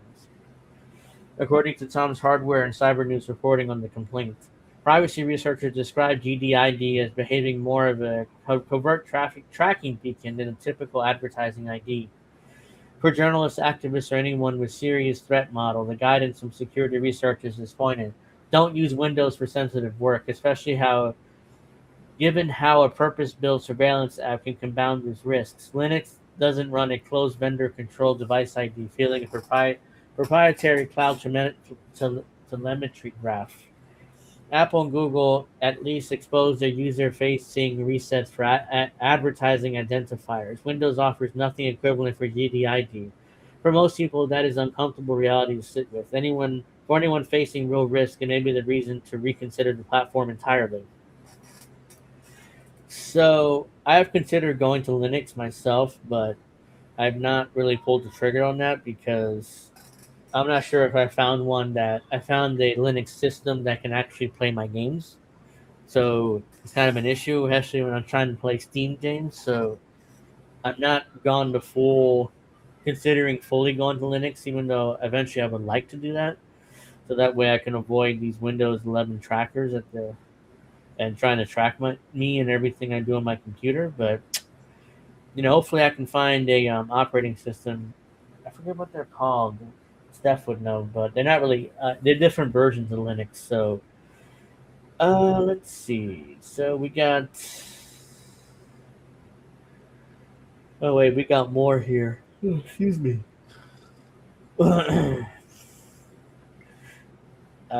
So we got. Yeah, let's go to this. Oops. So we got a Bill Clinton ad from 1992. So they want to end welfare as you know it. Remember that. Bring back the death penalty, cut spending, and lower taxes. Today, this is considered far right. So, it's from 1992. New generation of Democrats, Bill Clinton and Al Gore, and they don't think the way the old Democratic Party did. The old Democratic Party, so the New Deal Democrats, basically. They've called for an end to welfare as we know it. Oh, so welfare yeah. can be a second chance, not a way of life. They've sent a strong signal to criminals by supporting the death penalty. And they've rejected the old tax and spend politics. Clinton's balanced 12 budgets, and they've proposed a new plan investing in people, detailing $140 billion in spending cuts they'd make right now. Ooh, spending cuts. They usually meant spending cuts on social programs, which is what they end up doing. Clinton Gore, for people, for a change. A change! Yeah, that change was total bullshit. Because it changed with... So we also had Gretchen Whitmer, the governor of Michigan, endorsing Haley Stevens over the fake doctor. So, Abdul Al-Sayed. As governor, I've had one strategy: get things done. And that strategy informs everything that I do. Yeah, and promote a fake kidnapping plot against you. And that's why I'm endorsing Haley Stevens for the U.S. Senate. Just like me, Haley will do whatever it takes to get things done for the people of Michigan. And we need her now more than ever. Republicans in D.C. are making your life harder and more expensive. Tariffs, cuts to Haley Medicaid, Stevens is a soaring gas Republican. prices. It's all... Yeah, and also she was a bureaucrat under the Obama administration, so she worked for Obama too. So that's why she was always going to get this endorsement from every Democrat, no matter what the fake doctor does or says. Piling on. Luckily, Haley is taking them on and putting money back in Michiganders' pockets. She helped President Obama save the auto industry and Yeah, I just said that, but I didn't know she actually would bring that up. 200,000 Michigan jobs, brought billions home to rebuild Michigan manufacturing, took on big pharma to lower the cost of prescription drugs, led the... By the way, that's only for 8 drugs. So it's not even for every drug to lower prices. fight to block Republicans from defunding Social Security. And she's standing up... Yeah, it's totally made up because Democrats also wanted to defund watch Social Security. Abdul El-Sayed tell supporters to stop attacking Gretchen Whitmer. Yeah, but Gretchen Whitmer and Haley Stevens can attack him all day long. It's Bernie Sanders type politics. Yeah. Like, remember when he said that, don't attack Hillary. Hillary's a good person. But Hillary brutalized Bernie Sanders in ads. Yeah. I mean, called him a socialist, called him a liar. I mean, called him every insult under the books, under the clouds. And Bernie was like, don't attack Hillary. She's my friend. To be fair, he said that with Joe Biden. And Joe Biden did the same thing. He brutalized him in ads. And Bernie refused to attack Joe Biden. So it was like, that annoyed me so much. To Republicans right now as they jack up the price of gas, groceries, and health care. Haley is as Michigan as it gets. She grew up in a middle-class household. Her parents ran a landscaping business out of their Ford F-150. And she'll tell anyone who will listen about I hate that. I hate that because that's not an accomplishment. Oh well, her parents ran a landscaping company from their Ford F-150. Yeah, so what? That's not. She didn't do that. Her parents did that. So what the hell are you talking about? her first Oldsmobile. She knows what Michigan families are going through. And that's how I know she will always put Michigan first. Join me in voting for Haley Stevens on or before August 4th. So their primary date in Michigan is August 4th. What does Haley Stevens say about this? I am absolutely thrilled to have Governor Gretchen Whitmer's endorsement for the U.S. Senate. She is a champion for our state, and she's running for president, by the way, so she ain't going to be there much longer. And she understands the stake of this race and why it's important to re-elect the strongest Democrat in this primary. She gets stuff done for Michigan. Let's go win. So that's what she says. More total bullshit. Because it's clear that Haley Stevens is going to be just like any other Democrat in the Senate. She's going to support Chuck Schumer in his leadership in the Senate. So will Abdul al-Sayed, by the way, even though he pretends that he won't. But whoever Democrats nominate will support Chuck Schumer. I love how they put breaking. If it's so big, you know. Yeah, it's like a big deal, you know, that Haley Stevens was endorsed. Oh yeah, I forgot to play this too. Here's Zoran Mamdani finally admitting that he will not arrest Netanyahu when it comes to New York. Let's see. I probably played this already, but hold on. My administration has reviewed every avenue available under applicable law to determine whether New York City could execute the International Criminal Court's arrest warrant if Benjamin Netanyahu came here. By the way, they can't. It is clear that we do not have the independent legal authority to enforce this warrant. Oh, by the way, this definitely applies to the progressives who thought that Mamdani was actually going to arrest Netanyahu. So, if I can find it, because I have so many. Where is it? Ah, here we go. There's zero chance that Mamdani was ever going to arrest Netanyahu. So all the progressives who voted for him expecting that, not going to happen. By the way, the same. If you go to the group chat, you'll see that I posted 2 articles about Mamdani. One from last Okay. night, Also, one more thing I wanted to say on this. So yeah, Mamdani is a waste of time. It wasn't going to actually do anything. So yeah, and this progressives, they're just wasting time. So you're all morons.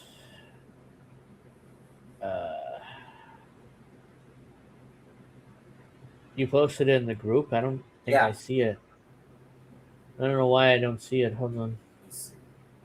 in the Indian and Friends and Family group. Oh, let me reload this and see. You have to scroll up a bit. Oh.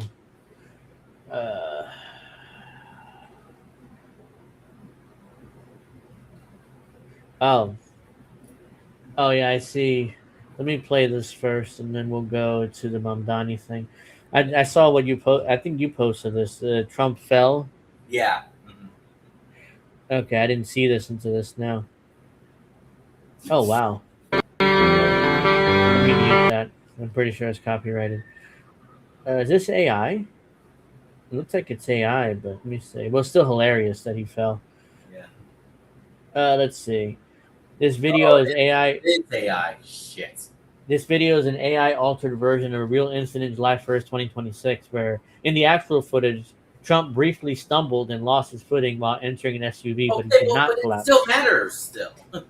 Yeah, he still like tripped and almost fell, but he didn't actually fall. So this was an AI version of what actually happened. But yeah, it's still pretty funny that he fell. So I posted 2 about Mamdani. See, right? That's not just this one and then the other. Democrat. So this is Mamdani talking to, I don't know who, Roland Martin. And apparently that's his show. Shit, Roland Martin. Yeah. Democrats have been. So he went on Roland Martin's show. Democrats have been branded as socialists for longer than I can remember. I remember President Obama being called a socialist. Yeah, that's totally made up. Almost every single day by Republicans across this country, and it didn't stop him from delivering not just on a first term but a second term, and things that we still talk about to this day. Delivering on what? What did he do? Other than doing Obamacare in his first term and tax cuts, and his second term, I don't remember anything that he did that was substantial. The only thing he tried to do was push the he tortured some folks. Yeah, that, and he put what's that trade deal? TPP. I forget. TPP, thank you. But Trump, that's the reason why Trump won, because nobody wanted the TPP. Yeah. So that's all he did in the second term. So what did he deliver on? Oh, by the way, Obamacare was the individual mandate program that Mitt Romney did in Massachusetts. Yeah. So he just ripped off Mitt Romney's right-wing program and pretended that was historic health care reform. And now the individual mandate's gone, which means healthcare prices are gone through the roof. And people try to blame Trump for that, but that was Obama. Obama ultimately made this system, and Trump took away the funding, but ultimately it was Obama made this system when he had every opportunity to do a public option or even single payer, but he didn't. So, and he didn't codify. And I do have to. And he didn't codify Roe versus Wade, and now it's back to the now over 30 states in the country have banned abortion pretty much. So even majority of the country's banned abortion now. Push a little bit on you, Roland, on the premise around blue and red and purple, because I believe what's at the heart of this agenda is the struggle of the working person. And as much as we believe ourselves in New York to be exceptional, we also know that working people aren't just struggling in New York City, they're struggling everywhere across the country.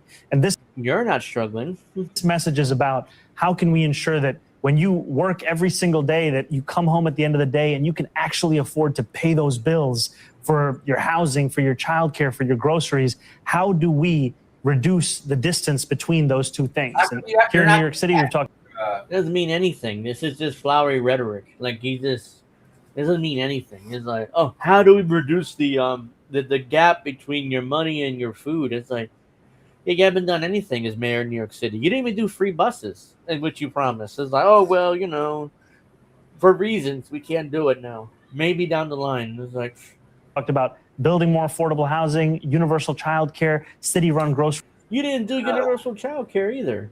That's just. Stores, real tangible things. I think that city-run grocery stores, real tangible city-run things. Grocery stores. He's trying to do that, to be fair, but again, I'm concerned about the Hispanic-run bodegas that they can't compete with these. What about Medicare for all? You support Medicare for all, Soron? I don't. He hasn't. Has he ever discussed that? I mean, I don't even. Maybe he has, but I think I missed it. I think that these have the potential to connect with any working person that's struggling anywhere. And I think for those who are concerned about what is this party, my answer would be that, what is the Democratic Party if not its voters? And what we've seen from its voters is that people are hungry for a vision of the Democratic Party that has more to do with the New Deal than with the Raw Deal that so many Americans have been forced. Well, that's cringe. Well, I'm not going to do anything about it. Yeah. And on top of that, the New Deal Democrats is trying to bring that back. Yeah. Again, FDR was not the only thing. Believe it or not, most of his New Deal failed. I mean, the only reason why we got out of the Depression because of World War II. I mean, the only thing that didn't fail was Social Security. But if you guys didn't know, black people were not eligible for Social Security at the time. So it was like only white people were eligible for it. So big surprise there. And then I posted one more above that. Yeah. Hold on. Let me see. Here we go. Here we go. So, Mamdani said he would arrest any Hamas leaders if they set foot in New York City. Oh, I didn't see this either. Hold on. Let me see. If circumstances were different, would you have vowed to arrest the leaders of Hamas who perpetrated the October 7th attack if they were visiting New York? And if so, why not include something about that to show New Yorkers that you're presenting a more balanced approach? Why not include that in your statement? Didn't the ICC put forward a warrant for Yahya warrant? I mean, I know he's dead. Yeah. Yes, but my point is that they did, and in the video I made very. Yeah, they did put out an arrest warrant for Yahya Sinwar, but I don't know what they had to do with anything. Very clear, as I have before, that my interest in. Mamdani's sweating his ass off, so that tells me he's about to lie here. So executing that warrant is not specific to Benjamin Netanyahu, but to anyone who they put a warrant towards for war crimes and crimes against humanity. And part of that is a reflection of a universal politics. And it is from a universal politics that I can look at October 7th and describe it for what it is, which is a horrific war crime. And I can also look at Benjamin Netanyahu. October 6th was a horrific war crime. So he's using. He said so. He's using the talking points from Israel and the Zionists there. So it was a horrible attack. And see the way that he has orchestrated this genocide, and also deem him similarly to be a war criminal. And I think especially at a time when there are those in Washington who are discussing measures to take apart the International Criminal Court, what so many are looking Personally, I don't care about the ICC. It's just, it's a waste of time to me. for is a sense that there is in fact a rule of law across the world where there are crimes that are so grave that they offend Rules of law around the world. The ICC doesn't do that. They don't even have authority to go and arrest people. They have to rely on other countries to do it. all of humanity. And I believe that we should hold those who perpetrate them accountable, no matter who they are or where they're from. And when it comes to the ICC, they've put forward warrants, whether it's Yahya Sinwar, Benjamin Netanyahu, I think a few other members of the Israeli government. I believe that all of them should be honored. Thank you, Mr. Mayor. And Thank you. Thank you. So technically, there's a warrant against Vladimir Putin too, of Russia. Remember for kidnapping kids? What the truth was, he took kids from Ukraine and put them in Russia to protect them. By the way, That's a Laura war crime. Loomer just met with Zelensky. Well, here you go. You have to meet with Netanyahu and Zelensky in order to establish yourself as pro-Trump and pro-establishment. So those are two leaders you have to meet with. And let's see here. So what do we got here in the chat? Good morning method, I guess, is morning where you live at. So let's see. What else do we got here? Natalie says, Romney Care via the Heritage Foundation is why I can't afford health insurance in my 60s. Thanks, so bummer. Yeah. I mean, it's just horrible. The individual mandate and the ACA, the Affordable Care Act. Affordable. What a joke. Yeah. The Affordable Care Act, my ass. Healthcare is more expensive than it ever has been. Thank God I got Medicaid, or else I wouldn't have health insurance either. Let's see. So we got a pretty funny clip here. I'm not sure if people have seen this, but trans student erupted into yelling tirade after being misgendered. So this has gone pretty viral. I assume that it's just pretty loud, so let me lower this a bit.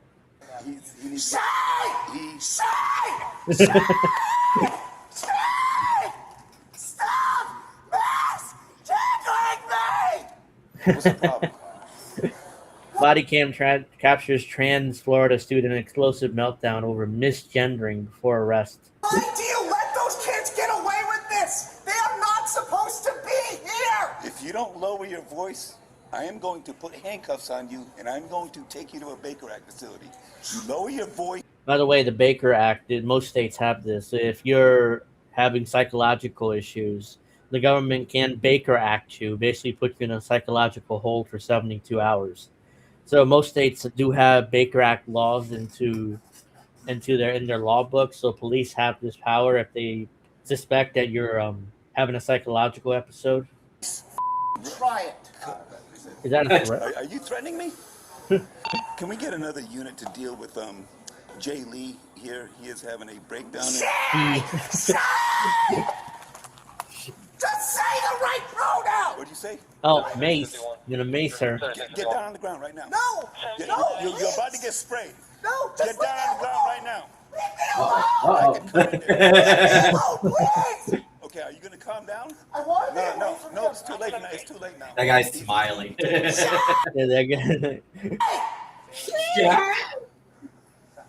Let's take him. I just want to get away from him. I understand that. He needs You say he.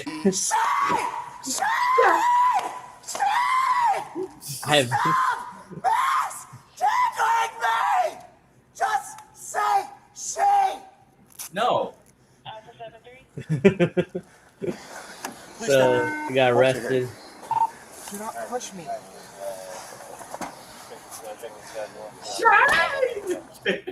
So there it is. She completely lost her mind there, freaking out. Okay, how the f am I? Never mind. That's something else. Remember when this was a mental disorder? There's a debate whether gender dysphoria is gender dysphoria, which is a mental illness where people think they're one sex but they're really another one. Like this, I mean, it's a very interesting debate between gender dysphoria and trans being. I don't know what the difference is. It seems like the same thing. Let's see. I think we covered this last week. No, not this. There's AOC. Yeah, I gotta play. I'm gonna play that too. AOC pretending to be a Southern black preacher. It depends what part of the country she's in, because she'll come up. She has multiple fake accents. U.S. Ambassador to NATO Matt Whitaker burps live on air. Let's see. And ultimately, I think it secures the transition of the conventional defense of Europe to. I've done that on air too. I mean, accidentally. So it's like he probably just had lunch or something. It reminds me of that Zionist guy who went on Fox News with Lord Ingram, and I don't remember what it was, but multiple times he stopped speaking. He was like, oh, "You remember that guy?" He probably just had dinner or lunch. And he's like, oh. So, Fiorella says one of the cringiest things I've ever seen. Her Southern black preacher accent needs a lot of work. This is her Hillary Clinton hot sauce and purse moment, and honestly, this not just disingenuous but gross. Yeah, I mean, this is a good point. I mean, this is the Hillary Clinton, because I think Hillary Clinton went on the Breakfast Club, and she's like, "What's your favorite? What's one thing you do which get to know you?" Oh yeah, I keep hot sauce in my purse. Yeah. Because and they're like, really? Because as we know, black people like spicy food, so she tried to pretend that she was black by putting, she had hot sauce in her purse. Like that bullshit. I don't who buys that. But this is AOC's black preacher accent. So let's watch. We cannot afford to leave Tennessee behind.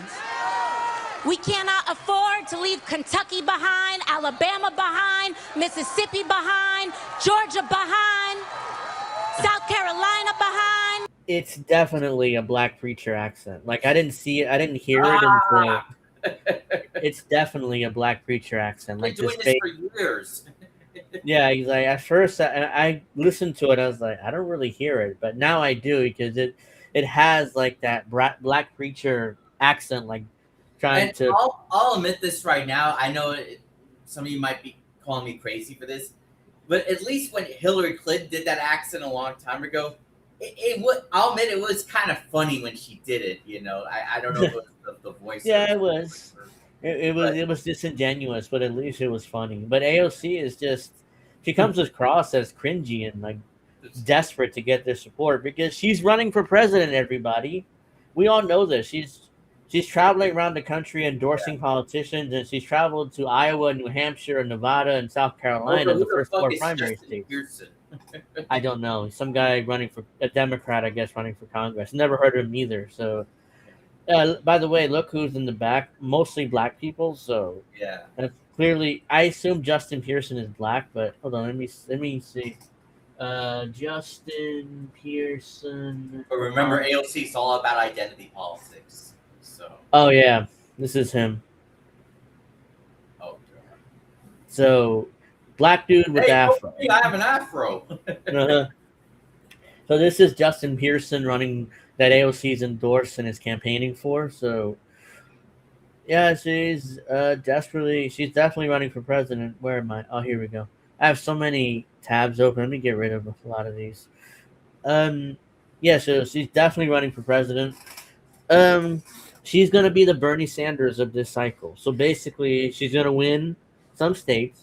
She's going to do well, and then she'll get humiliated on Super Tuesday and eventually drop out and endorse Gavin Newsom, I think. So I think he's going to be the nominee. So hear me now, quote me later. Remember when she said that Jose Alvarado was her favorite Nick because he's Puerto Rican. American. Yeah, it's cringe, too, because like Jose Alvarado, he comes off the bench. Usually you wouldn't and he's a good. I'm not saying he's a bad player. He's a good player, but I'll usually would say Jalen Brunson or Cat or Josh Hart or OG Ananobi. I forget. I screwed up his name, Yeah. but you wouldn't say Jose Alvarado, or Landry Shamet. They're all good players. I'm not saying they suck, but That'd be usually like wouldn't my say them. favorite player being I forget this Caucasian player from the Knicks, but he'd be my favorite Oh, player. Tyler Kolek, I think you're referring to. Yeah. So, yeah, I think he's good too, and I hope he gets more minutes this season, this upcoming season, unless they trade him. But if they don't trade him, then he definitely needs more minutes because a little bit he played well. So, let's see, that's wrestling. I mean, I think there's something else here. Unless I think there's Mamdani being a hypocrite. No Clinton, yeah. There was something else. I guess I didn't save it, but I forgot right now. Oh, and also speaking of the Knicks, I've seen that Cat can do a really good choke slam. Oh yeah. Well, with me and Witchy, hopefully, if she does pro wrestling talk tomorrow, because she seemed exhausted. So I assume we're gonna do that tomorrow at 8:00. We're definitely gonna review Saturday night's main event. Yeah. It literally became a show to honor the Knicks winning the championship, especially at the end where they dedicated a 15-minute segment to Jalen Brunson. Yeah, of course, LeBron's 76er. That's Oh, yeah. I mean, that was a shock to me that LeBron went to the 76ers. I'm like, really? And he like, I was going to retire. And then all of a sudden I seen the 76ers roster and I thought they had a chance to win a I'm going to championship. take my talents to Northeast and join the Philadelphia 76ers. Yeah, like what? Philadelphia. He has no connection. I thought he would go to the Cavaliers and retire, in his hometown team. But no, he's going to retire as a Sixer. Philly, what's the score between the Yankees? It's still only 1-0. Top of the eighth. Well, I have it here. They're pitching another jam. Oh yeah, I mean it's 1-0 Yankees. I'm not surprised. Schlittler is on the mound. Especially last year I always called him Shittler, but that was an accident. So I heard there's a new sequel coming called Schlittler's List. Let's see. So by the way, one reason why it's not 1-0 because Paul Goldschmidt hit a home run. Well, he's having a resurgent year. Is LeBron lately? Yeah, lately, yeah. But LeBron James going to Philly. Yep. So it's a super team again. LeBron joined another super team. You have that doesn't always transfer to success, though. Nope.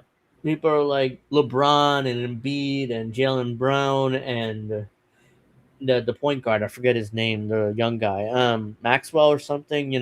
Oh my God, it's a super team. Oh, Matt, yeah. Oh my God, who's gonna beat this team? I'm like the Knicks. They're defending NBA champions, and look, this team has zero chemistry. Especially LeBron coming in, it's gonna fuck with whatever chemistry they have. So they're gonna struggle early in the year, is my prediction. And Embiid, has been dealing with injuries. So again, by the way, Embiid is always injured. Very rarely plays, and when he does, he plays well. I'm not saying he sucks, but he's always hurt. That's the problem. So what am I gonna say? I kind of lost track. Oh yeah.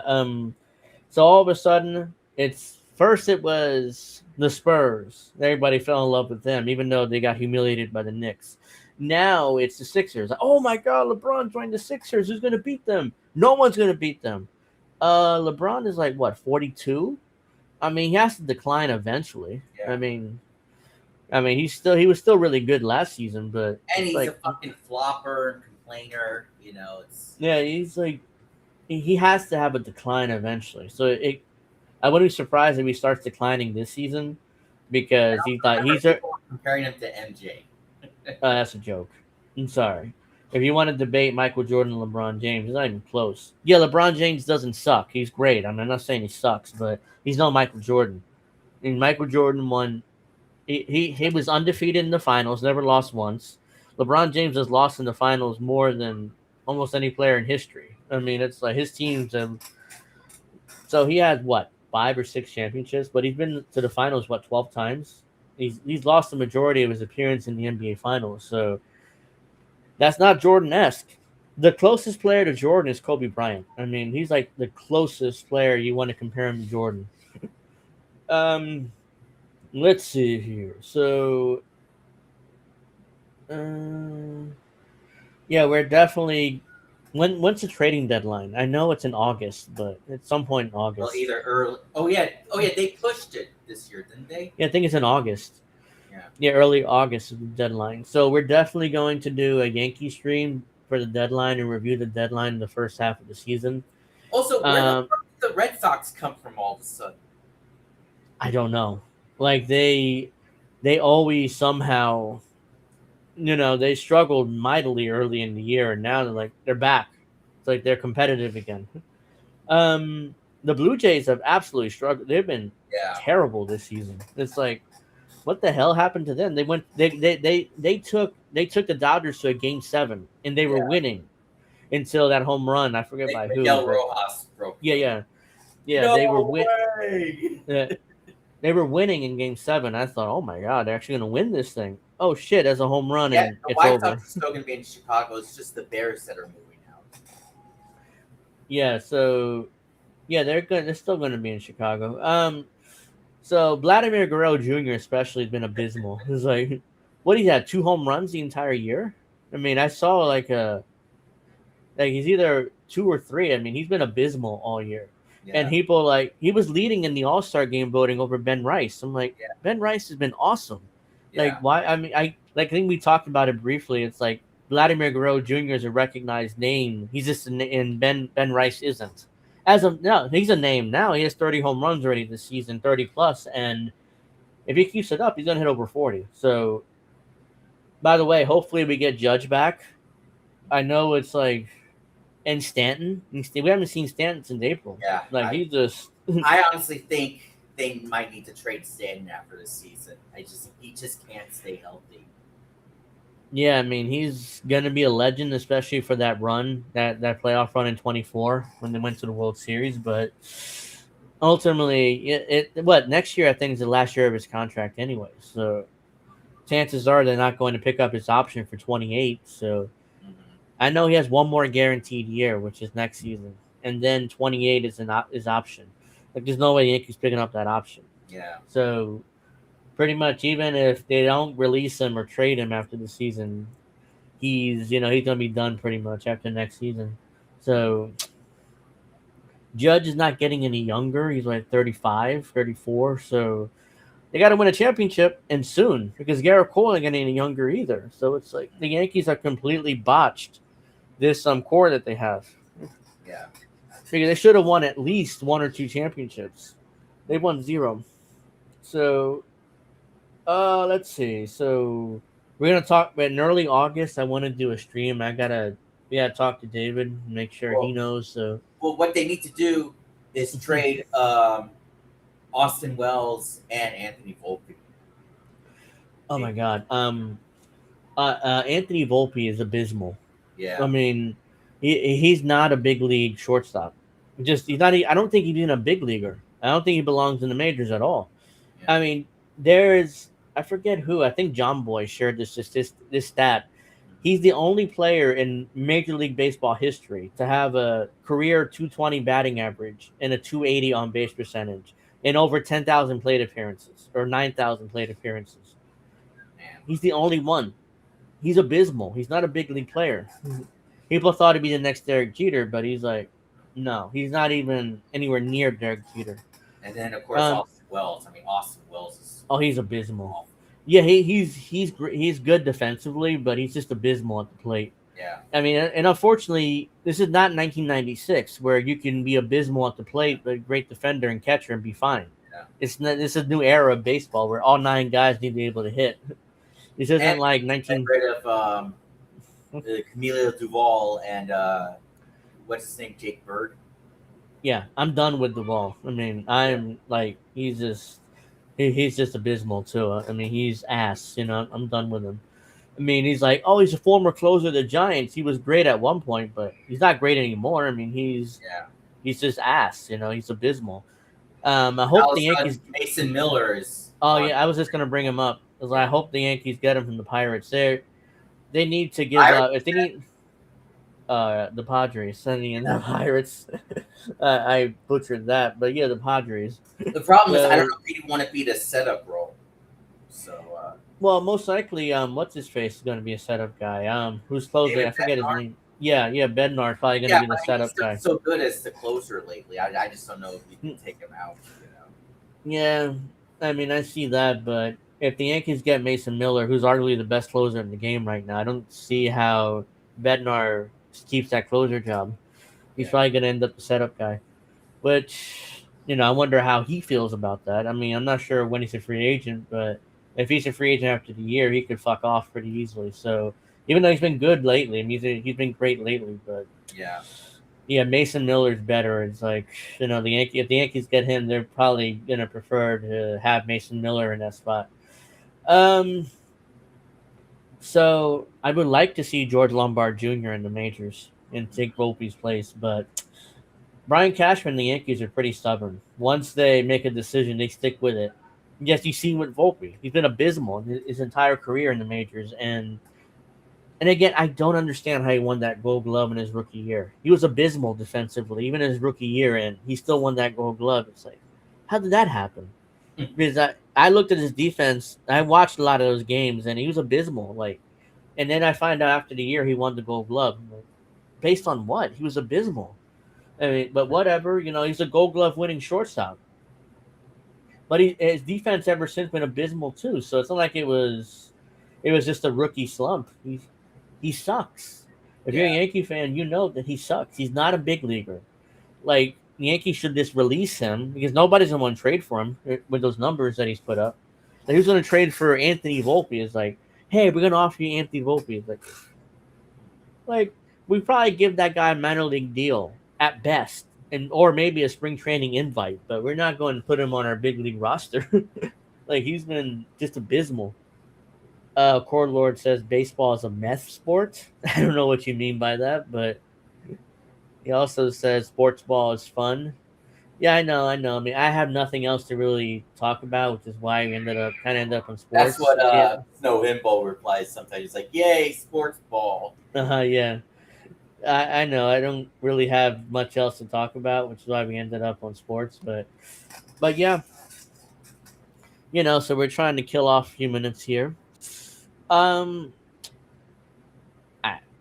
LeBron going to the 76ers is like, really? Like, you're in the same division as the Knicks? I mean, the Knicks going to kick your ass and throughout the year, and then people will be like, "Oh, is LeBron done? Is he washed up?" Because that's going to be the narrative. By the way, for NBA 2K27 and FC 27, they're both their biggest or their top editions. They're going to be $150 each. Oh my god, that's another thing. Oh, and 2K27's cover athlete is Wembanyama. Yeah, and it's like some Knicks fans are mad about that. And I'm like, I don't care who's in the cover. He's not going to play the game anyways. But like, I don't care who's in the cover. It's like the Knicks still won the championship. That's what matters. I don't care that Wembanyama made the cover of the game. It's like, should have been Jalen Brunson. You can make that argument, but I don't really care one way or another. So I'm not mad about it. Cord Lord says, no, look it up. Baseball players use meth in their drinks. There's a hot container. No, yeah, I see it. Yeah, that's true. At Feminines. Yeah, so there was one point, I think there was 60% of big leaguers were on Adderall at one point. Oh, yeah, Tony Romo was arrested today. Oh, yeah. Arrested for suspicion of DUI. So Tony Romo drove drunk, everybody. So if you're interested in that, allegedly. So yeah, baseball, I mean, back in the 60s, absolutely. Yeah, I think Keith Hernandez talked about this. He played for the Mets, where a lot of the guys were on they were on like stimulants, speed. They drank coffee. I mean, they were like high as kites out there playing. And they somehow won the 86 World Series against the Red Sox, but they were high as a kite most nights they were playing. So today, that's allegedly cleaned up, but a lot of players still on Adderall. And the Remember excuse that is, the Mets are the big brothers. Remember that. right, yeah. Oh, by the way, the Mets have been absolutely abysmal too this season. Yeah. It's like Did they have the you highest see that payroll. clip I shared from Evan Roberts when he was talking about, the Mets have all their money and they lose all the time. Yeah, I did. The reason, look, they lose all the time because they stink. They're not a good baseball team. I mean, they're just not. I mean, you have a group of highly paid. Lindor is abysmal. Yeah. Juan Soto has been probably their best player all year, but again, he hasn't been as good as he was when he was at the Oh, and Yankees. don't forget Bo Bichette. Oh, he's even worse. It's like, what the hell? The Mets paid out all this money to Soto, Lindor, Bo Bichette. So Steve Cohen isn't their savior like they said he was going to be. He spent a lot of money, unlike the Wilpons, but he's spending in all the wrong places. I mean, the Mets are abysmal. Juan Soto obviously wants to be back with the Yankees. He took a photo with all the Yankees in the All-Star game. So, and he said that they're his family. So it's like, dude, why didn't you just take the Yankees contract? Yeah. It was $15 million less, yes, but you wanted to be a Yankee so bad, just take that contract. Don't get me wrong, I'm glad he didn't. It was $700 million. And Steinbrenner used that as an excuse not to spend any more money. So it was like, oh, well, we paid Juan Soto $700 million, so we can't really spend any more money now to improve the team. So I'm conflicted. I'm glad he didn't take it, but at the same time, he was so good in 24 that it was like part of me wanted him back. But at so this point, like, he's only really good offensively. So yeah, he's abysmal defensively. I mean, like he would end up being the DH if he came back to the Yankees eventually. Oh so, wow, Cowboy Kitty, you showed up so late. We're almost done. Witchy wasn't doing the show tonight. No, Witchy couldn't come on because she was exhausted and her son was coming back. So hopefully we have her next week. We should have her next week, and I assume we're doing pro wrestling talk. Again, it depends how Witchy feels because she was exhausted. But if we are, then we're going to review Saturday Night's Main Event, which was basically a Knicks show to honor the Knicks. Well, I'm sure Witchy's got plenty to say about that. And next week, the week after, is SummerSlam, so we're not doing the show at all, and we'll review it the week after. So, unfortunately, it's 2 nights, and it's going to be lame. And I already have my beer and liquor ready to go for SummerSlam because it's going to be so abysmal that I'm not going to want to watch this. Of course, I'm going to hang out with Witchy, and hopefully Dave will be able to hang out with him to watch the show. But speaking of those, I'm not able to form a group on X with you, Steph, and Dave. I don't know if it's saying like for my new account. I don't know if it's saying like there's settings. Don't have. I may have to form that group maybe because your account's new, so I'm guessing that it won't let you do it unless you have a certain amount of time. Yeah. So I could probably form that group, just that I have to remember to do it. Let's see, Cowboy Kitty. Hey, glad you joined us. You just go back and watch the show from the beginning because we did talk about a lot of interesting stuff. If you haven't, make sure you like. Make sure you subscribe. Problem is, most of my audience is the same, so I'm sure you guys are already subscribed. But if you haven't, make sure you subscribe. And make sure you put on notifications, even though a lot of people have complained that they don't get the notifications because INN is clearly being not blackballed. That's not the right word, but I forget right now. Blacklisted. Blacklisted. Yeah, thank you. So yeah, make sure you guys do all that. Like and subscribe. I'll let you guys know on social media where we can do pro wrestling talk. It depends how Witchy feels. I'll talk to her tomorrow at some point, and we'll make that decision then. But if we do pro wrestling talk, we're on 8:00 on Saturday night. We don't forget to check out all of INN shows. Like Indie goes on Tuesday. We Indie News Live. Reef and Colin do INN News on Thursday. Indie does something. It depends what show you feel like doing that day. And Friday is moi with Angel and Friends, with Witchy and Alex and Hof, and different rotating panelists, whatever Witchy decides to have on or ask me to have on. So yeah, make sure you do all that, like and subscribe. I'm gonna see you guys next Friday for Angel and Friends. If not, check out Pro Wrestling Talk tomorrow at 8. Thank you very much for hanging out with us. Love you all. Peace.